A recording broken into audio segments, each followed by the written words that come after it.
ఓం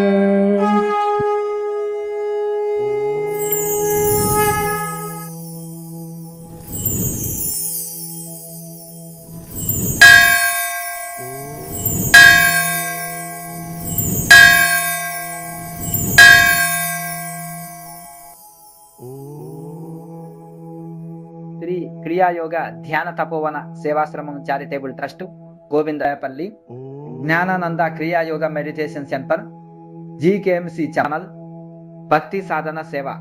జై బ్రహ్మ జ్ఞాన భారత్, జై జ్ఞాన వివేక భారత్, జై అన్నపూర్ణాదేవి అమృతాస్తం.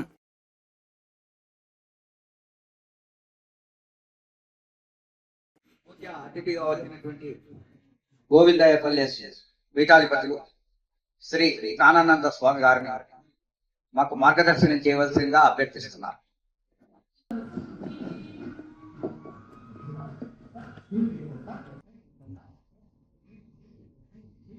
ఓం భారత్ మాతా की, भारत माता की, भारत माता की जय. ఓం శ్రీ గురుభ్యో నమః. ఇక్కడ సభలో ఆసీనులైన మొదటగా మన దేశం కోసము మన ప్రాణాలు అర్పించిన స్వాతంత్ర సమర యోధులకు అందరికీ కూడా సాష్టాంగ ప్రణమిస్తూ వాళ్ళని మనసులో ఒక్క క్షణం స్మరణ చేసుకుందాం. అందరు కళ్ళు మూసుకొని ఒక్క క్షణం వారిని స్మరించుకుందాం.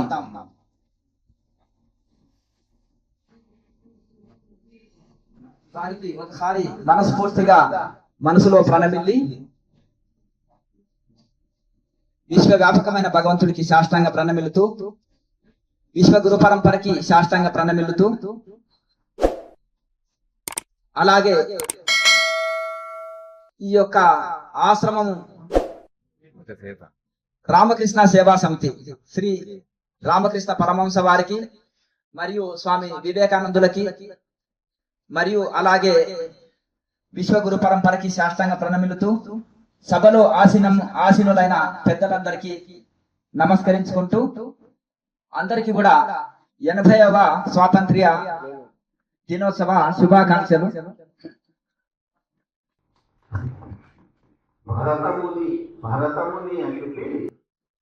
అలాగే భారత మాతకు స్వాతంత్రం కోసం తమ ప్రాణాలు అర్పించిన మహనీయులందరికీ నా హృదయపూర్వక వందనాలు.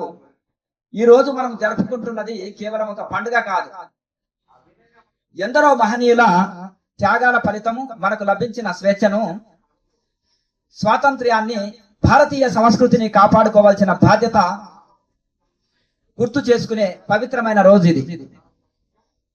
దేశము పరాయి పాలన నుంచి విముక్తి పొందింది, కానీ మనిషి అంతర్గత బంధాల నుంచి విముక్తి ఎప్పుడు పొందుతాడు?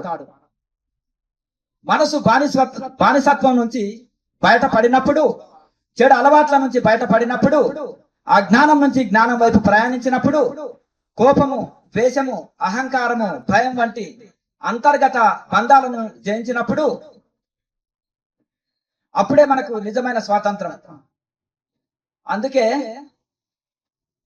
దేశ స్వాతంత్రంతో పాటు మనసు కూడా స్వాతంత్రం కావాలి. మనసుకు స్వాతంత్రం ఉందా? చెప్పండి. మనసుకు స్వాతంత్రం ఉందా? మీరు నిజమైన స్వాతంత్రంలో స్వేచ్ఛగా ఉన్నారా? మనసుకు ప్రపంచమంతా బందీగా ఉంది.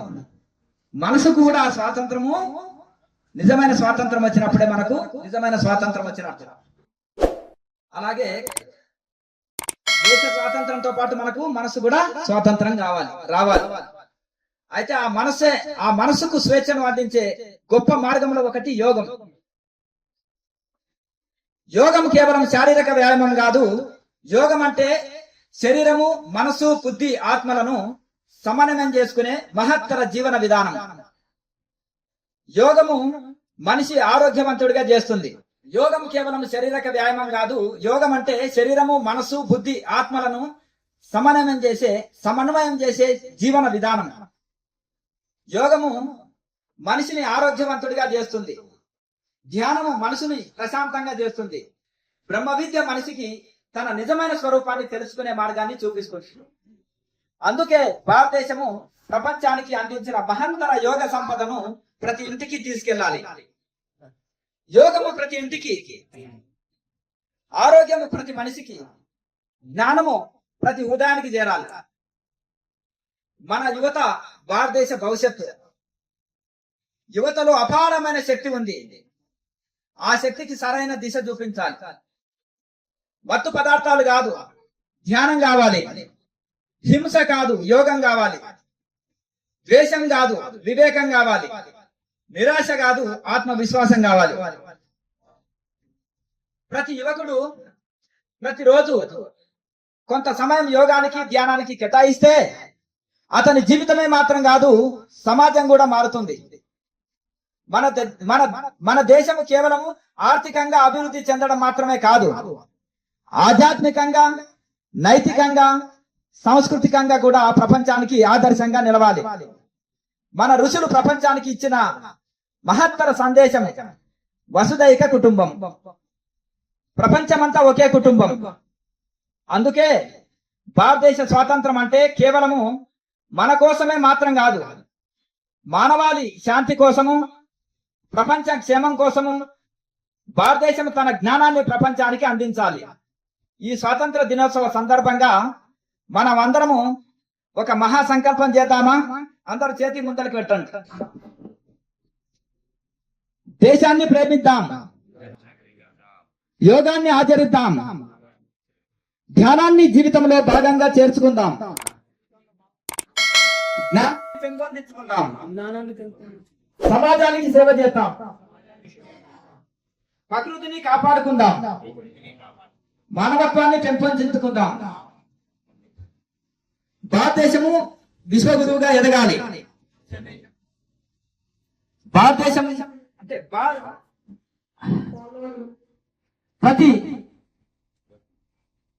ప్రతి భారతీయుడు జీవితము ధర్మము, జ్ఞానము, యోగము, సేవతో నిండాలి. ఇదే నిజమైన స్వాతంత్రము. భారత్ మాతాకి, భారత్ మాతాకి జై. బ్రహ్మజ్ఞాన భారత్. ఈ అవకాశం ఇచ్చిన పెద్దలకు నమస్కారం.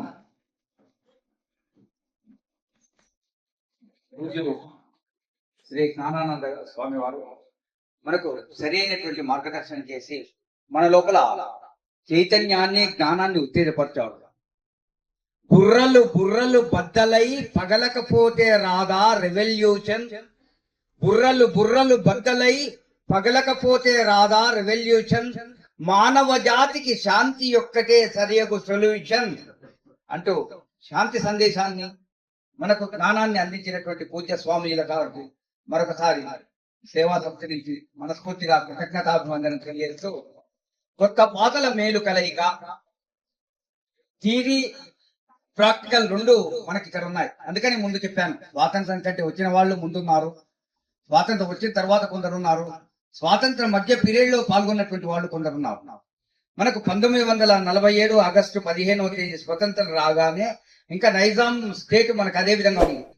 అక్కడ అద్భుతమైనటువంటి ఒక సంవత్సరం పోరాడి తప్ప సెప్టెంబర్ 17లో తెలంగాణ ఈ నైజాం స్టేట్ ఇక్కడ కలిసి, ఆ సందర్భంలో పోరాడినటువంటి వాళ్ళలో చిన్న పిల్లలుగా ఉండి చూసినటువంటి వాళ్ళు మన సేవా సంస్థ యొక్క వాలంటీర్ కోసమే కదా ప్రయత్నం చేసేది.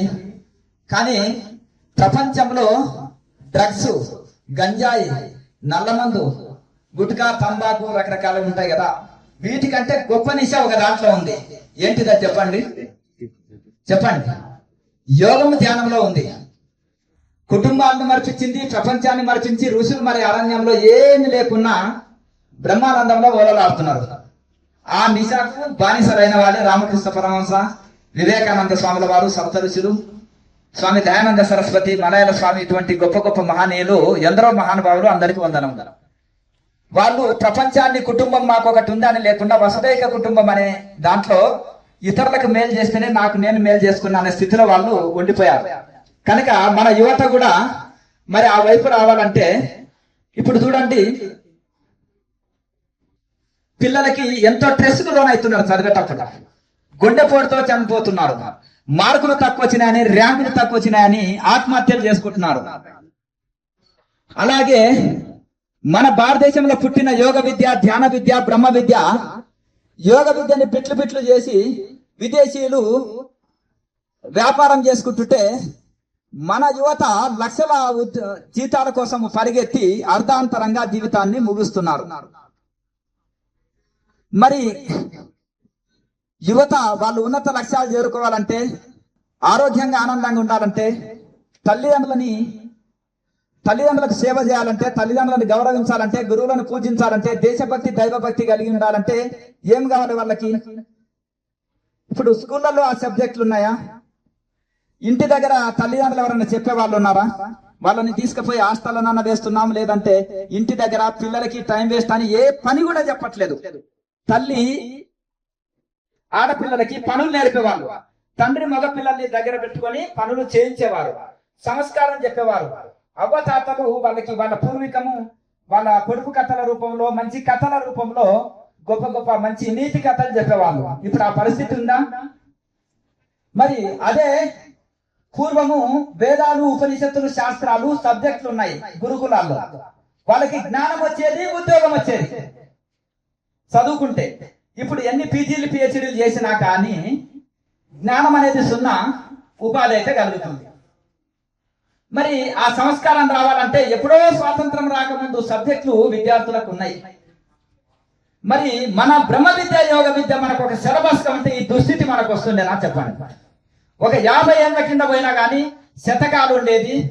రామాయణ భారత భాగవతంలోని నీతి పద్యాలు చక్కగా వాళ్ళకు ఇంత జ్ఞానాన్ని చేతికి ఉండేది. మరి దానికోసమే నేను భారతదేశం అంతా తిరిగి పోరాడుతున్నా. దేనికోసము? బ్రహ్మ విద్య, యోగ విద్య, ధ్యాన విద్య ఒక సిలబస్ గా ఉండాలి. విద్యార్థులకు చిన్ననాటి నుంచే ఆ సిలబస్ అందాలి. మీరు ఏకీభవిస్తారా? మరి మన బిడ్డలు అర్థాంతరంగా చనిపోవద్దంటే, స్ట్రెస్కు లోను కావద్దు అనుకుంటే మనకు బ్రహ్మ విద్య, యోగ విద్య ఒక సిలబస్ ఉండాలి. దానికి దేహి అని చేతులు కట్టుకొని ప్రభుత్వాల దగ్గర ఉండి, అయ్యా మాకు ఒక సిలబస్ ఇవ్వండి అంటే ఇస్తారా? దానికి మరి స్వామిజీ మీ దగ్గర ప్రణాళిక ఏముంది అని మీరు నన్ను క్వశ్చన్ చేయొచ్చు. ఆ సబ్జెక్టుకు ఒక 20 మార్కులు ఉంటాయి. ఫస్ట్ క్లాస్ నుంచి 10th క్లాస్ వరకు ఆ సబ్జెక్టులు కూడా మేధావులతోటి ప్రిపేర్ చేస్తున్నాం. దానికి ఒక కులానికి, మతానికి సంబంధించింది కాదు. వారికి ఇంత జ్ఞానము, సంస్కారము, యోగం ధ్యానం వలన ఆత్మవిశ్వాసం, మనోబలం కలిగి ఉంటారు. విద్యార్థులు మంచి ర్యాంకులు సంపాదిస్తారు. ఒక వివేకానంద స్వామి లాగా తయారవుతారు.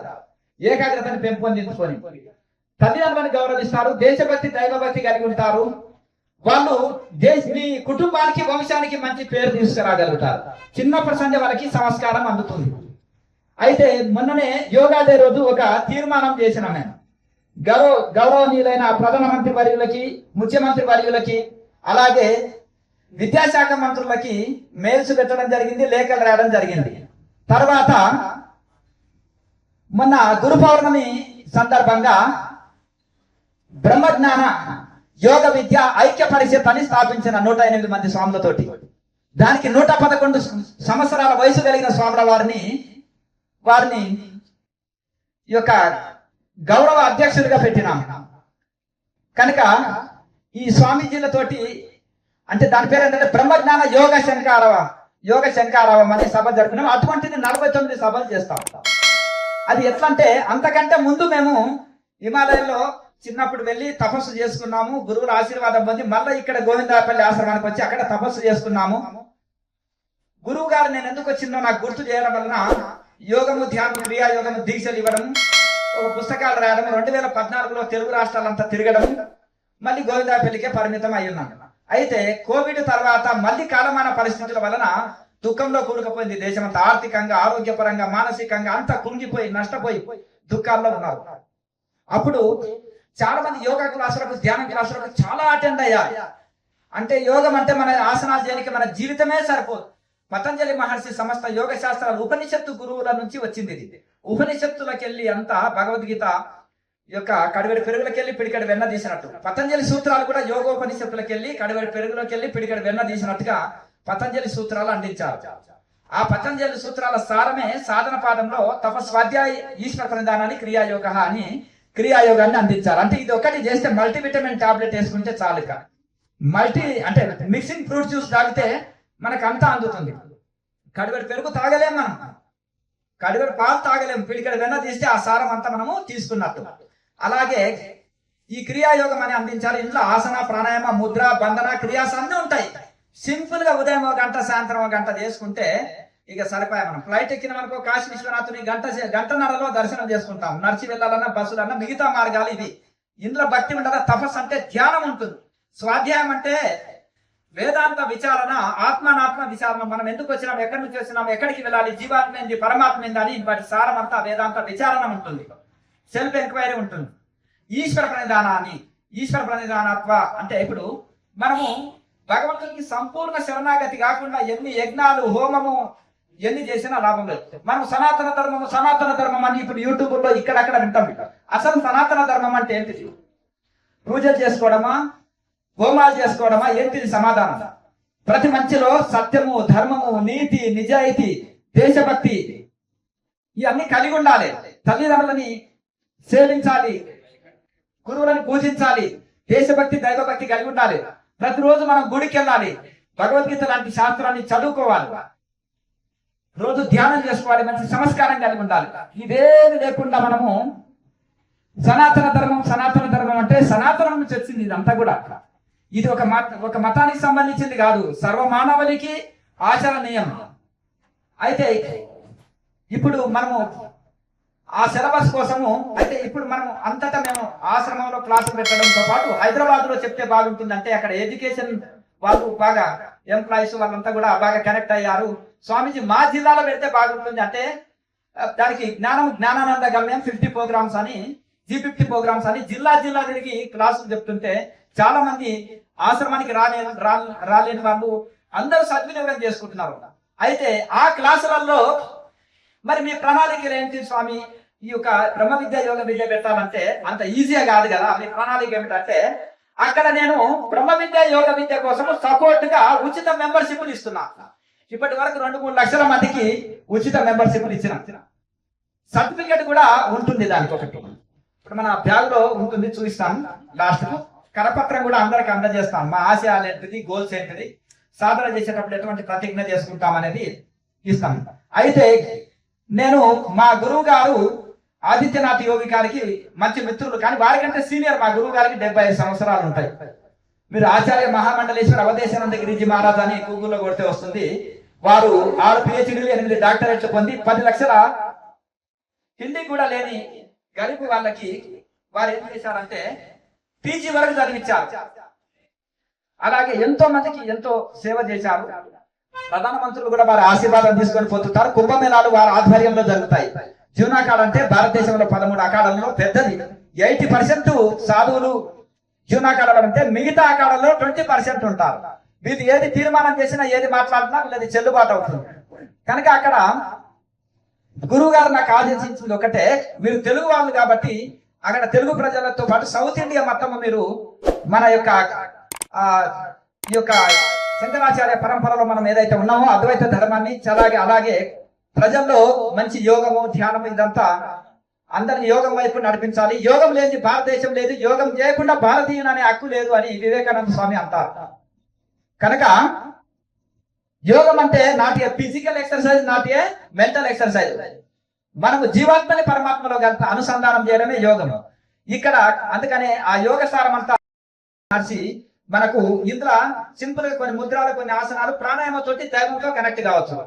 ఇప్పుడు విద్యార్థులకు ఏకాగ్రత లేదు, దానికి వివేకానందుడు ఒక చిన్న టెక్నిక్ చెప్తారు, అది కూడా చెప్తాను. శ్వాసని మొత్తము బయటకు తీసుకొచ్చి శూన్యాకంలో ఉండగలిగినంత వరకు ఉన్నప్పుడు మీ మనసు ఏమైతుంది, ఇటు చెల్లించదు. మళ్ళీ ఒక శ్వాసను, దీర్ఘ శ్వాసను తీసుకొని మళ్ళీ కాసేపు ఆగి మళ్ళీ పూర్తి శ్వాసను వదిలిపెట్టి ఎంటీ స్టమక్ లో ఉండగలిగినంత సేపు. అప్పుడు శరీరం స్ట్రెంత్ గా మారుతుంది, మనసు కంట్రోల్ వస్తుందని వివేకానంద స్వామి చెప్పిన వారి చిన్న టెక్నిక్. దీని యోగంలో శూన్యకం అంటారు. పూరకము, కుంభకము, శూన్యకం అంటే దీనికి అపాయం లేదు, ఎవరైనా ఆచరించేది. అయితే ఇందులో ఒక సహజ ప్రాణాయామ ద్వారా మనసుని కంట్రోల్ చేసేది క్రియాయోగంలో వస్తుంది. అయితే ఇక్కడ వాళ్ళకి యూత్ కి ఏకాగ్రత పెరుగుట కోసము ఇక్కడ ఎన్నో టెక్నిక్లు చెప్పడం జరుగుతుంది. అలా పెద్దల కోసం G50 ప్రోగ్రామ్స్, ఆఖరి కడుపులు నింపుట కోసము అన్నపూర్ణాదేవి అమృత ఆశ్రమం. ప్రతి దగ్గర నిత్యాన్నదానాలు జరగాలని అన్నపూర్ణాదేవి అమృత ఆశ్రమం ద్వారా అందరికీ ఉచిత అన్నదాన కార్యక్రమాలు కూడా చేస్తాం. మా సంస్థ 20 సంవత్సరాల నుంచి అన్ని ఉచిత సర్వీసులు, ఎక్కడ వెళ్ళినా శాల్వ కప్పుకోవద్దు, పాద పూజలు వద్దు, వ్యక్తి ఆరాధన వద్దు, ఈశ్వర ఆరాధన, ఇదే నేను చేసేది. తర్వాత ఇంకొకటి జ్ఞాన వివేక భారతం. వివేక అంటే మన వివేకానంద స్వామి వారు, భారతం వారి సేవలో జ్ఞానానందుడు. అంటే కనుక ఆ జ్ఞాన వివేక భారతాన్ని కాలేజీలలో, ఇంజనీరింగ్ కాలేజీలో, విశ్వేశ్వరయ్య ఇంజనీరింగ్ కాలేజీలో చేయడం జరిగింది. ప్రతి కాలేజీకి స్కూల్కి వెళ్ళి విద్యార్థులకు ఏకాగ్రత పెరుగుట కోసము ప్రాణాయామ టెక్నిక్లు, ధ్యానము, దాంతో పాటు సంస్కార విధి, నిత్య జీవితంలో వాళ్ళకి హిమాలయాల మూలికల మెమరీ పవర్ని ఎట్లా పెంచేటివి కొన్ని చెప్పి, వాళ్ళకి నిత్య జీవితంలో స్ట్రెస్ తట్టుకోనికే, మెమరీ పవర్ని పెంచుకోనికే విద్యార్థులకు ఏది అవసరమో అది చెప్పేసి వస్తున్నాము. ఇటువంటి సేవా కార్యక్రమం. మిమ్మల్ని పెద్దలందరినీ కోరేది ఒకటి ఏంటంటే, యోగ శంకారావానికి ముందు ఒక 5-6 రౌండ్ టేబుల్ కార్యక్రమాలు పెడతాం. అక్కడ విద్యావంతులని, మేధావంతులని అందరినీ కలుపుకొని వచ్చేసి వాళ్ళ సలహాలు, సూచనలు కూడా తీసుకుంటాం. ఈ యోగ విద్య, బ్రహ్మ విద్య యొక్క మహిమ ఏంటిది, దీని వలన లాభం ఏంటిది, ఇది పెట్టకపోతే నష్టం ఏంటిది అని కూలంకుషంగా చర్చించి, తర్వాత అందరి సలహాలు, సూచనలు తీసుకొని దీనికోసం పెట్టి వాళ్ళని ఒక గ్రూప్ గా చేసి యోగ శంకారావానికి అందరినీ ఆహ్వానిస్తారు. 108 మంది స్వాములతోటి ఒక బ్రహ్మజ్ఞాన యోగ శంకారావం అనేది ఏర్పాటు చేస్తాం. దానికి ఒక మేము పరిషత్తు కూడా పెట్టాం స్వాములతో. అయితే అక్కడికి దాన్ని ఒక 20-30 వేల మంది ప్రజలతోటి 108 మంది స్వాములను హిమాలయాలకు వెళ్ళి ఆహ్వానించి ఈ కార్యక్రమం చేపడతాము. దాన్ని ఘన విజయం చేయాలంటే మీ అందరి సహకారం ఉండాలి. మీరందరూ కూడా యోగ విద్య, బ్రహ్మ విద్యకు మద్దతు తెలపాలి. ఉచిత మెంబర్షిప్ లో మీరు కూడా భాగస్వాములు అయితే ఆలోచన ఒక్కరిది కొన్ని కోట్ల మందితో అది నెరవేరుతుంది. కనుక స్వాతంత్రం ఒక్కరితో రాలే, అందరు మహానుభావులు పోరాడితే వచ్చింది. కనుక మన అందరి ద్వారా యోగ విద్య మన నెక్స్ట్ జనరేషన్ కి మనం ఉండం, కానీ మనం ఏదన్నా నెలకొల్పింది ఉంటుంది. కనుక మీరందరూ కూడా ఈ ఉచిత బ్రహ్మజ్ఞాన భారత్ ఉచిత మెంబర్షిప్ లో పాల్గొని మీ ద్వారా కొందరిని మెంబర్షిప్ చేస్తే మనం యోగ విద్య, బ్రహ్మ విద్య ఒక సిలబస్ వస్తుంది. ఒక 5 కోట్ల మంది మెంబర్షిప్ చేయాలనుకుంటున్నాము. ఈ 5 కోట్ల మంది సంకల్పము ఒకసారి జై బ్రహ్మజ్ఞాన భారత్ అంటే పార్లమెంట్ గేట్లు కదలాలి. అమ్మో ఏంటిది వీళ్ళది, ఎందుకు వీళ్ళతో గోరాని వాళ్ళు దిగేసి వచ్చి మనకు ఒక సిలబస్ అందియాలి. ఊరికే ఏ ప్రభుత్వం అందియారు, దీనికి మద్దతుగా ఉండాలి. కనుక అందరూ చెప్పండి, జై బ్రహ్మజ్ఞాన భారత్, జై జ్ఞాన వివేక భారత్.